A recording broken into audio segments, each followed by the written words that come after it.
Τι είναι αυτό? Ένα σφουργίτη.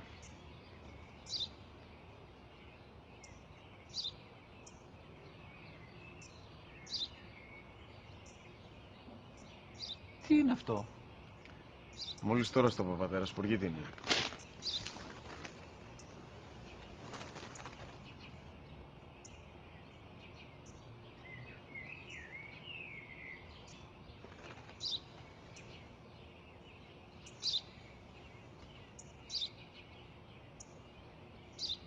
Τι είναι αυτό?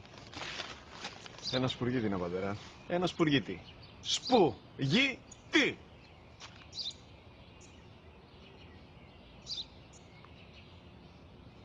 Τι είναι αυτό? Γιατί το κάνεις αυτό το πράγμα, μπορείς να μου πεις? Τόσες φορές σου είπα, είναι ένα σπουργίτη. Δεν το καταλαβαίνεις. Πού πας?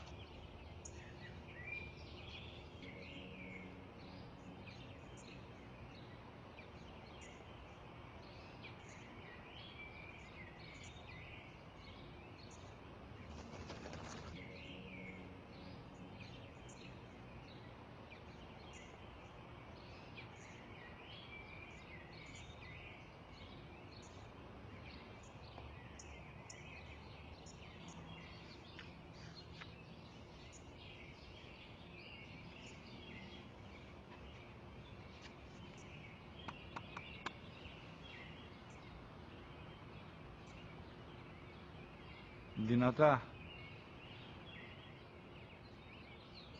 Σήμερα ο μικρός μου γιος που πριν λίγες μέρες έκλεισε τα 3 καθόταν μαζί μου έξω στο πάρκο όταν ένα σπουργίτη ήρθε και κάθισε απέναντί μας.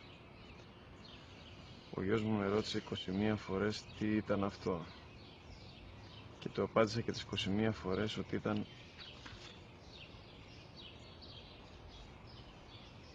ένα σπουργίτη.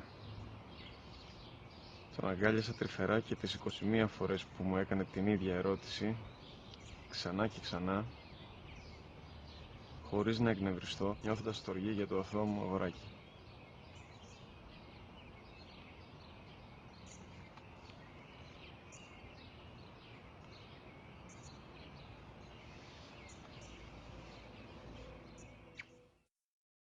وقضى ربك ألا